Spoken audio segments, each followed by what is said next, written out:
Hello and welcome to another episode of the Fresh Perspectives podcast. I'm your host, Rachel Lauren, and I'm so glad you're here with me today. Today, I'm welcoming a very special guest to the podcast, a good friend of mine, Charlotte. Charlotte and I met when we were at Syracuse University and had a once-in-a-lifetime experience together when we both signed up for a Jane Austen literature class that traveled to England over our spring break. Charlotte and I have always bonded over our love of stories. She was actually the first person to ever introduce me to the Hamilton musical. Writing has been core to who Charlotte is, and she was able to make a career out of her love of storytelling.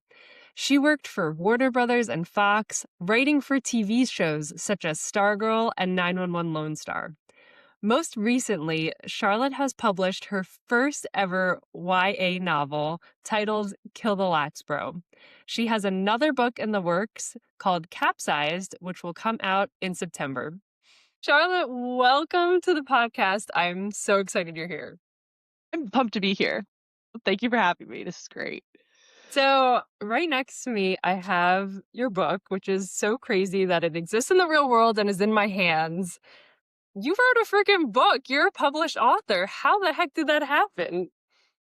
This one book is the culmination of 20 years of work. There were so many years behind this, so many people, who edited it, who printed it, who worked in publicity, like just so many different corners. It was a slower process, I think, than most people would imagine. I still have many days where I don't feel like I'm a writer.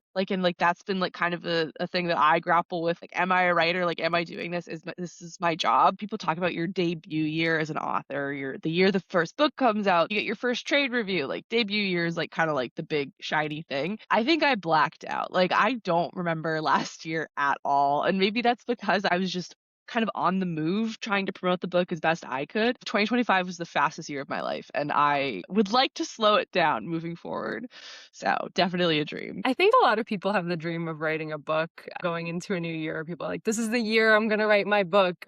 How does it start? Like, does it start with an idea? Does it start with a contract? If somebody has that dream, like, what is the first step on that journey? My gosh, I wanted to be an author when I was a kindergartner. Like, it very much was like, you couldn't stop me from dreaming about it. If I was meeting somebody who had that dream and is now, taking first steps, my advice is actually kind of different, because now my advice does have a little more of the professional coloring, or the coloring of having gone through the publishing experience with one book.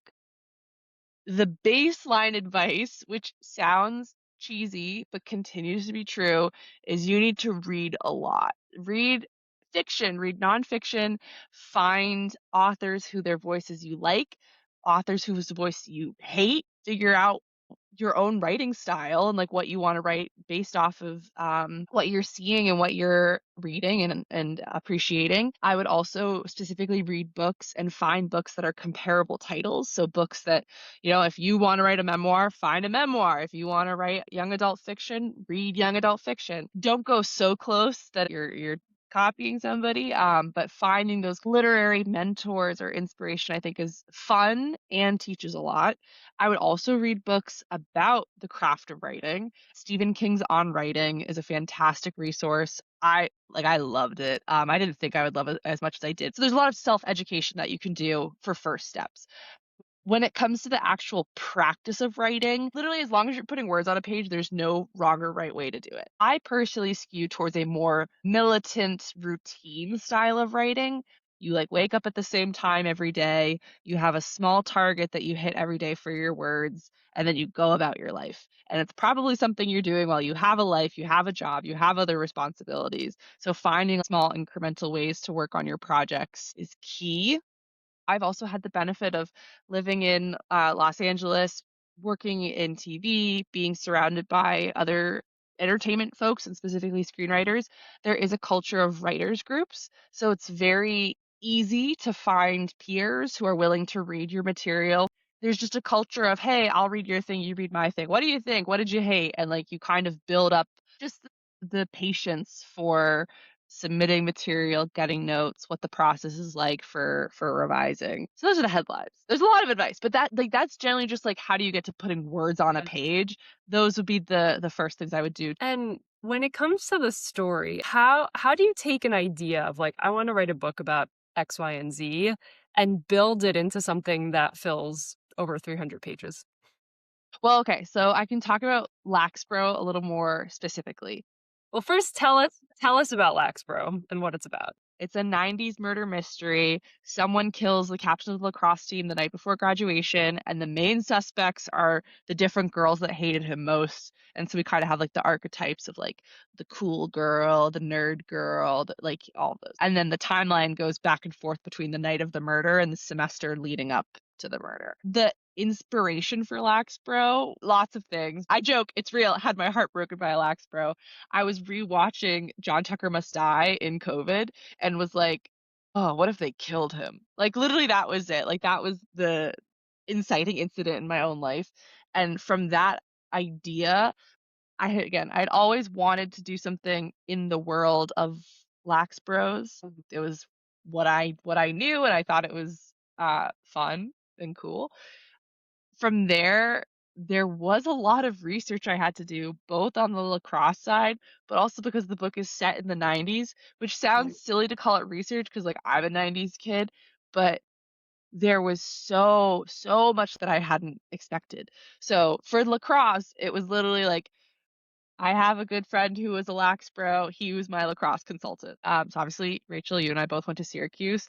I watched so many YouTube recordings of Syracuse lacrosse games from like 80s, 90s. It was just a great vibe. I don't know, like, I literally just put it on in the background while writing, and, like, that kind of helped, like, again, give me a sense of what I was going for. With the 90s stuff more specifically, there was more like, "Oh, I'm gonna make a playlist, and I'm gonna make a Pinterest board," and, like, what were, like, my toys that I played with, like, what were the things I wore, and, like, sitting and mood boarding and, like, pulling all that stuff in. I'm a huge plotter, as they say. I love an outline. I will make little summaries for every chapter before I write them. And it's all procrastination and you just got to write the thing. I think that's interesting, though, that there's this immersion aspect to it. I think we forget that books are not films. Like, they're words on a page that have to be brought to life. Like, what does it smell like? What does the school look like? There's so much visual aspects that you need to bring to life. So that immersion piece makes a lot of sense. Yeah, it's sensory. And then at the same time, there is still a balance because I do also think in books you can benefit from like the Jaws effect, right? Where you like don't show the shark and the things that you conceal or the things that you slowly turn your cards over, those can actually be the most impactful things for a reader that has gotten used to you giving them everything. Because like I could say that the curtains are blue, and like you and I are both going to think of a different blue. I love writing fiction for that reason, is having the different senses. It's something I miss in screenwriting for sure. And your book has so many characters. How did you bring them to life? How did you get to know them so deeply? So Laxborough has six characters who we hear from, six different narrators, alternating points of view.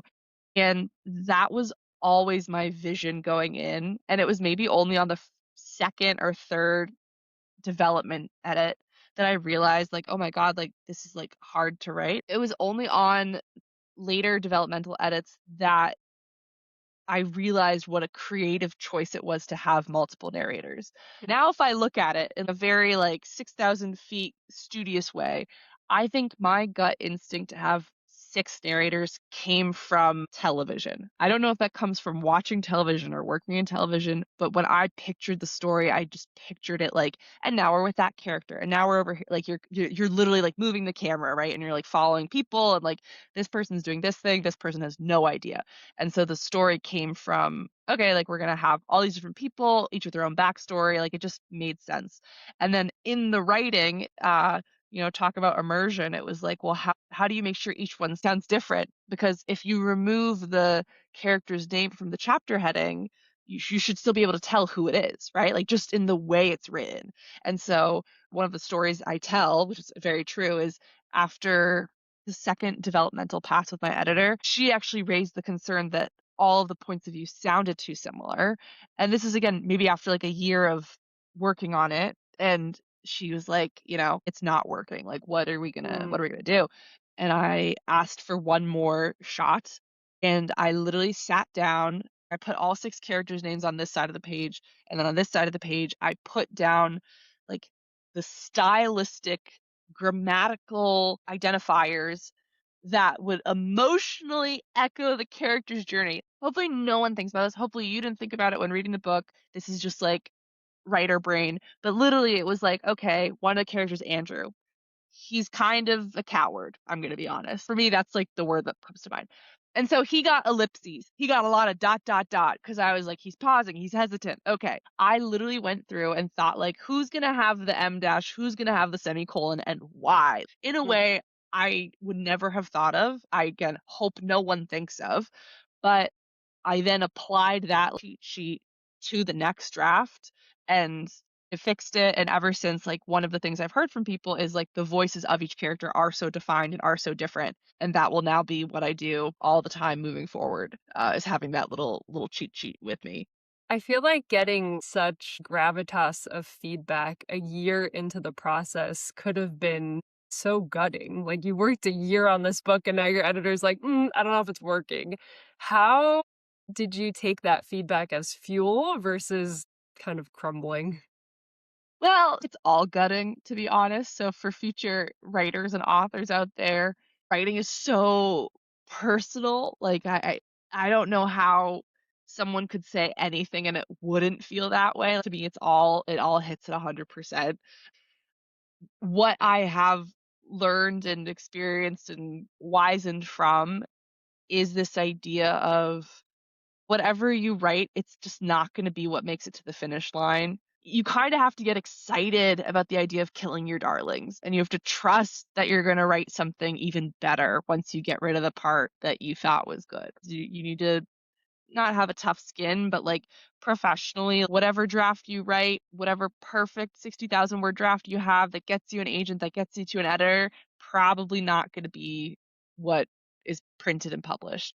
Um, and then at the same time, personally, it's like fall in love with the uncomfortable parts. Like, isn't that cool? Isn't that cool that you get to rewrite it? Like, that's kind of awesome. So that's a huge piece of it. I also think of, that scene in Taylor Swift's Miss Americana documentary. I don't know if it's like the Grammys nominees or something, and like her album isn't put up, and there's maybe a half second where she's sad, and then she's like, "That's fine. I'll just write a better album. Like I'll just the next one will be better." Like that is my mentality. That is like it's like okay, I'll make it better next time. Okay, thank you for giving me the chance. I will make it better next time. Like, I think that's a good school of thought to subscribe to. How did you get there? To that school of thought, Yeah. I'm gonna blame and credit TV again and being in a writer's room because the process of writing in a writer's room is so collaborative and there are so many hoops to jump through or milestones to cross. This is like a blue sky day for a screenwriter. You pitch an idea. It makes it in. Oh my God, the idea is in the thing, okay? The writer puts it in their draft. The showrunner rewrites the whole draft but keeps it in. Not because the draft was bad, just that's what happens. Then we have the draft from the showrunner. It goes to the network. The network gives notes. They don't want your idea. The idea gets put back in. You go to the studio. They give notes. Okay. Then you go to whatever production meetings you have, and you're like, nope, it actually, it can't be New York because we don't have the budget. It can't be daytime because we don't have the schedule and the actors. So literally like weeks of like, it's going to go all the way. And then the script gets brought to set and put in front of the actor, and the actor looks at it and is like, I don't want to say that, that's stupid. And then you have to literally rewrite it with a pen, like right there while everybody's watching you, and like give it to them to say. And then maybe the actor's forgetful and gets the line wrong, or just like has a better take and they say something better. The words that you come up with, like that perfect pitch, is so rarely what comes out on the TV screen for audiences at home. I think that toughened me up, maybe. It became less personal, not in a bad way, but in a way of like every person along that process is working in service of the story. When they say screenwriting or like TV writing is a team sport, like that's the team they're talking about. Like it just kind of it goes on forever. Maybe that's it. Because again, before working in TV, I was even more insecure, anxious writer. So that's kind of the thing that knocked me off that path and just maybe a little more calloused and optimistic. It's an interesting balance.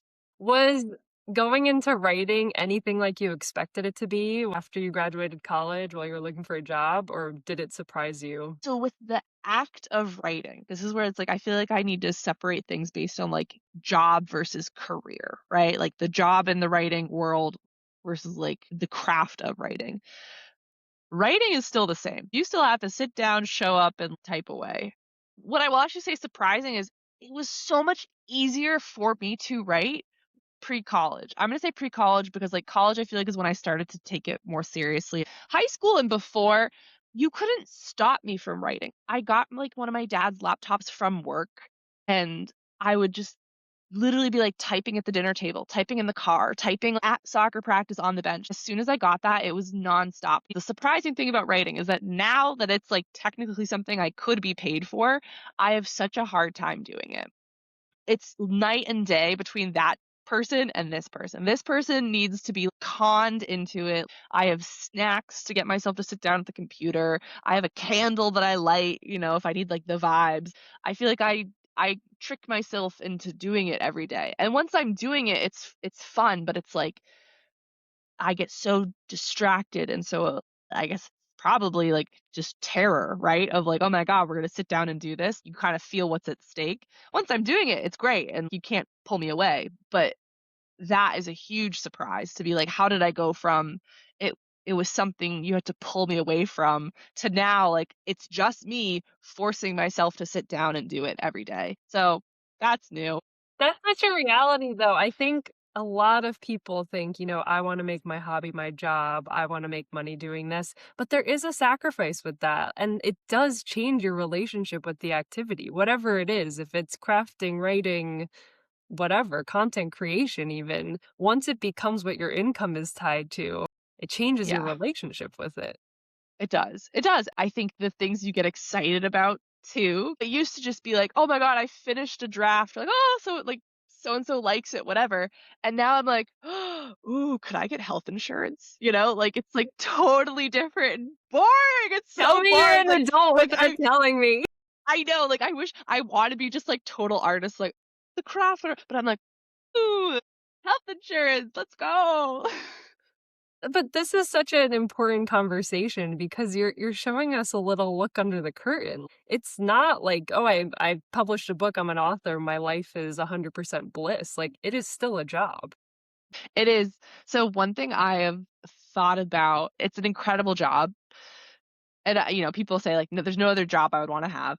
What I like to remind myself is that there are no other problems I would want to have. Like this is a good one to be stressed out about and losing my marbles over. How did you find a publisher? Oh, Like putting the book together is one feat. Getting it published is a totally new feat. How did you navigate that? so again, a long process with many people and many years. The first step to publisher was finding an agent. And then to find the agent, you have to have the book finished first. And that was true 20 years ago, continues to be true today. To find my agent, I did not go through a traditional querying process. So I also want to be really upfront about that because that is the the baseline. That is like a very legitimate and effective way of finding an agent is going through querying. But in my experience, because I like again have worked in TV now for almost a decade, there was another Syracuse person, so again go Cuse, who worked for a TV production company. This is like one of my best friends out here. Okay. So like my best friend from Syracuse worked for a TV and film production company doing like romance novel adaptations. Now I did not write a romance novel, but she knew that I had this manuscript in the works. And so I asked her if she would be willing to send it to the agents that she knew from work. So it's like she knew these agents because they would send her their romance novels for potential adaptations. And so I gave her my manuscript. She then reached out to like the people that she tangentially knew. And then that's how I got my agent. So like it was a more Hollywood style networking process. And the book that I signed with was not Lax Bro. So it was a completely different book. And so this is also maybe what helped me get over the like, the manuscript you write is not going to be the manuscript that pops out at the other end. Because I had written a completely different book. Uh, I did not know this. yeah, okay. So we'll call it just book one. All right. So book one. I wrote book one. The entirety, you wrote an entire book. I wrote an entire book when I had a full-time job as a assistant. So it was like full-time, like 24 hours a day. Like I was waking up at like 5 a.m. to do little bits, write a book. It took me years. Like it was from like maybe 2019 to 2022. I like wrote this book. We went out on submission fall 2022. So submission is when your agent takes it. They come up with a list of like, here are the editors that I know and the imprints that I know and the publishers that I know who are interested and have published books like this. And then he sent out an email. Within an hour, we got an email back from this one editor who's my now editor at Delacorte. And she was very complimentary, like loved the writing, but out of the gate was like, I don't think there's a market for this book. Like, I don't think this is a fit. However, because she like opened it, she went to my website where I had posted a YouTube video for a table read for a TV pilot that I had written for a completely unrelated different thing. The TV pilot was called Kill the Lax Bro. And in her email, she was like, would Charlotte be interested in doing that as a book? Because like I think I would buy that book if she did. And so then it was like, oh my God, but like I've just spent however many years working on book one, and now this editor and the best for me, young adult imprint publisher wants a different book that I haven't written. Like, what do we do? And so we waited a couple months to see if anybody else wanted book one. No one did. So then I put together like a summary and like pitch packet of what Kill the Laxbro could look like as a book. We submitted that to the editor who my editor who expressed interest, and then that was what she bought. So what the project was bought on proposal, which means I did not have this full manuscript, but again, I had a full manuscript, so they knew I could deliver one. So you had to do book one. That was like your way into the world. So it's not like it was a waste. You needed that as proof you could write a book, even if that wasn't the book that was published. Well, and here's the like not plot twist, whatever plot twist. Book one is my second book that's being published this fall. So why didn't she think that it had a market and now it suddenly does? So and I will say again, like not just her, like it was like that was the consensus from quote unquote the world of publishing at the time. My book coming out this fall, it's called Capsized. It's a young adult mystery coming of age story. It's about a girls rowing team. I was a rower at Syracuse. I rowed in high school. I coach a team now. My dad coaches a team. It's a girls sports book. And so in 2022, the response we got from multiple people was the market is not ready for a girls' sports book that is not a romance. Oh my gosh. I'm letting that sink in. Let that sink in. Upsize as it is today, it is a different book than the one that I wrote in 2022. So, there is a little more love in it because it's fun and sweet and lovely, but that's not the focus of the book. That's never been the focus of the book. The focus of the book is like, this is a girls' sports team. Sometimes they're all friends. Sometimes they all hate each other's guts. The working pitch is like Teen Ted Lasso in a way, right? Like it's like those dynamics. It's really juicy and fun. My point is, there's no central romance, right? There's also no dead body. That was another issue is like, no, but like seriously, it's like if you look at the young adult books that are like really popping off the shelves, it's a romance or it's a dead body. Like that's kind of the allure. We And had look, that in Kill the Lynx, bro. We we did had have it a in Kill dead the Lax Bro. body. And again, I love those books. I read those books. I think they're awesome. And that's just not what this one is. So that was why it had a bumpy takeoff, I think. But I also would like to believe that the thing that makes it different is also like it's superpower, like that is the reason why you would read it is it's a little different. Do you think anything's changed that makes the world in a publisher's eye more ready for a story like that now? What I can say is it's been years since I wrote the first draft. I have grown up since I wrote the first draft. My why for writing the book has changed since writing the first draft. And I think that story is more important today than the version I wrote however many years ago. Because now I'm writing it from the point of view of like, I'm a rowing coach. I am working with teen girls. Like, I am seeing what they are going through, and I'm seeing why it's important for them to win, or I'm seeing why it's important for them to try. Like, I'm seeing why it's important for them to like give the sport their all in a way that when I was in the sport was different, right? That's not necessarily a commentary on the state of the world, but I do think stories that are a little more like uplifting, right? And like it has that sense of purpose are needed right now. And like they're always needed. I think they're really, really needed right now. And I just think that that was a more intentional thought I had in these last rounds of rewriting and revising and editing that I did not have when I wrote it in 2018. I read a book from a famous runner, and she said that there was some stat that the percentage of girls that drop out of sport when they go through puberty is insane. Yeah, I don't know if you watched the Super Bowl. One of the advertisements was by the Dove, and like a stat that comes up on screen was 1 in 2 girls who play sport will drop out because they're bullied or because of the relationship with their body. 10 years ago, someone could hear that stat and be like, well, that's the reason why we're not going to publish the book. Whereas we hear that stat now and we're like, well, that's the reason why stories like this are important. It's a soapbox I will climb onto, and I will try and do my best to explain these feelings. How did you market it, your first book? Did you get support? Was it on you? I know you started posting on social. Right. So how do you market a book? My number one piece of advice is if you are somebody that wants to market a book or make a book, use social media, find people who are doing what you want to be doing in like 5 years, 3 years, and like 1 year.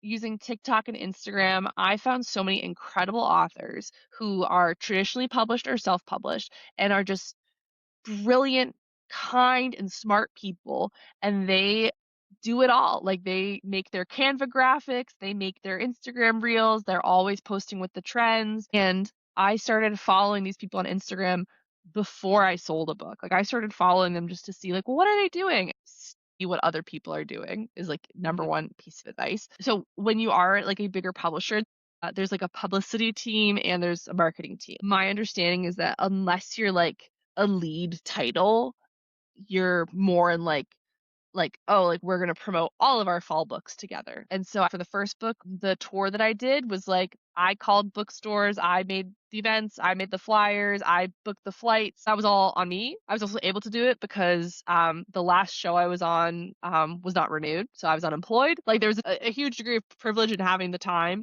to do all that stuff. For this next book, I did choose to hire like, an external publicist.